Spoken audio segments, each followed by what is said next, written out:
Damien Miller lives for his beautiful daughter Madison. Confined to a wheelchair after a freak accident, Damien says Madison's love keeps him going.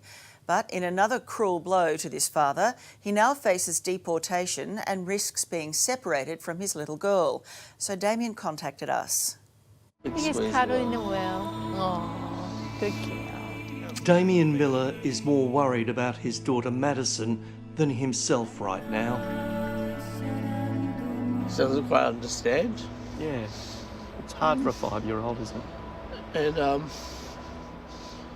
I don't know what to say to her. All his little girl wants to do is help her crippled daddy. I love you too.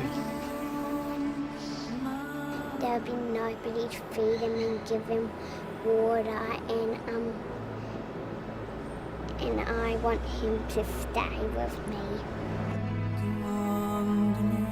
But the government, he says, is threatening to take her away from him. And let me be a dad to her, and let me,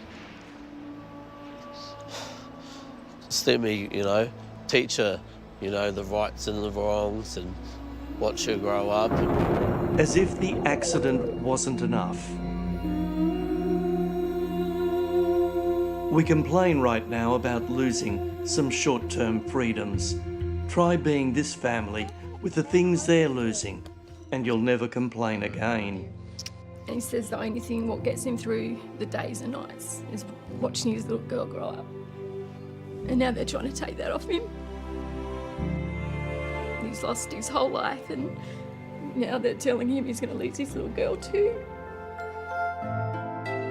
There's a grave injustice happening here, and there's a possibility it could be fixed with your help. Celeste and Damien once had a good life, and then there was 3, and life was even better. Damien's decision to emigrate from New Zealand as a teenager was a wise one. Worked here full time. The whole time he made a life here. He's worked for a big concreting company, and 6 days a week. We saved up to buy this apartment. Well, got a mortgage on this apartment. Paid all his taxes, done everything right. I've made my life here, I love Australia, and this is where I've planned to, grow old and, look after my daughter. That teenage New Zealander had grown and now lived in this country more years than his native homeland, and he embraced the one passion that defines us Australians. And then one afternoon, he went for a swim. He's dived over a wave and became instantly paralysed. Did he hit a sandbank? Yep, straight into a sandbank, and he snapped his neck in the C3-4 and severed his spine. I said, I can't feel my feet, I can't feel my legs. Call Celeste. Someone please call Celeste. And you just sort of think, no, this can't be happening. And then I got to the hospital, and he just had sand all over him, and he was just screaming out, "Babe, I died today, I died today."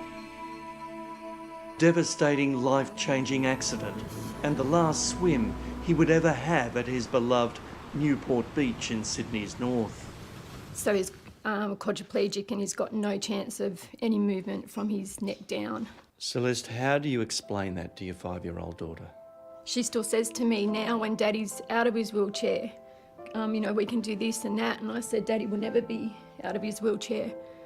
He can't ever feed himself again. He can't use his arms, and he can't take you to the beach. You love Daddy a lot, don't you? Yeah. They saved his life more than once at the Royal North Shore Hospital in those critical early days. And now he's ready for the next stage, leaving here for a rehabilitation centre.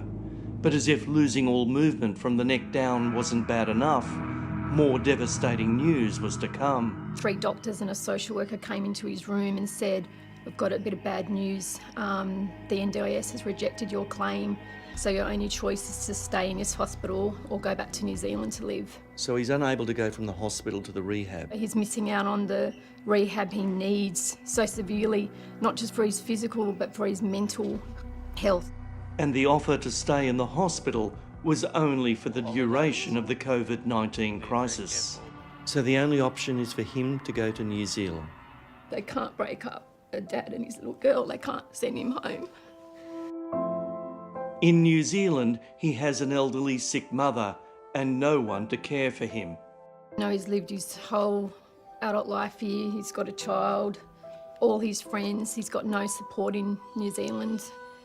It's just some visa law, and he actually thought he was a permanent resident by living here so long and working, being covered by Medicare, private health insurance, paid taxes.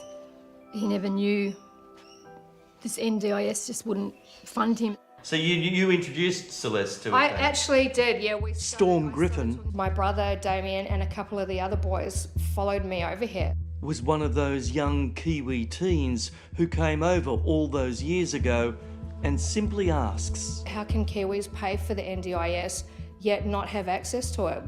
I've spent my whole working life in Australia, you know. you paid your taxes, All my taxes, mate. you paid towards the NDIS, you paid your Medicare levy. Well, exactly. And to find out that all this money that had come out and then find out that I'm not covered by the NDIS, it was just, like I said, words just don't describe the way I felt. I think the attitude of most people in the community was, we have to help. The family contacted Joseph Falinsky, their local federal member, who's in government, and immediately started working on a plan. The best way, the agency, the NDIA, has pointed out the best way for us to get that help to Damon is actually for him to apply for something he should have done a long time ago, which is Australian citizenship. And when he does that, let me tell you, we'll be standing right next to him trying to make sure that happens as quickly as possible. And it might just work.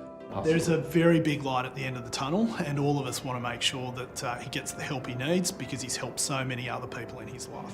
That commendation at home from police for his community work and a little girl in her bedroom vouch for that. Out leapt a large frog who made me jump, he croaked. Sorry, little piglet, I thought it was Wolf. She is my future, and she's the one that I've got to be strong for and get through this and, you know, get to the stage where, you know, we can be a family again. You know, New Zealand and Australia, there's no two countries that are closer, are they? Well, I married a New Zealander, for heaven's sake. You know, I mean, it's incredible to think this could happen to our cousins across the Tasman. Well, that's it, and I even call us brothers because, especially with the Anzac Day, you know, just gone past and all the mateships that we talk about. And if this had happened in New Zealand, I could not imagine them sending the mother of my child back home to Australia. After hearing all of us talking, quiet Maddie suddenly had the courage and wanted to make a plea to this country.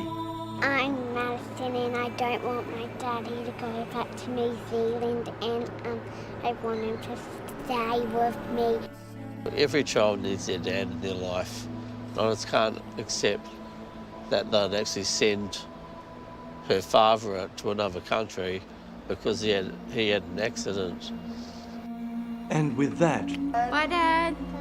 Bye. See you soon. Damien went back into a place he shouldn't be, fearing an even worse destination is coming.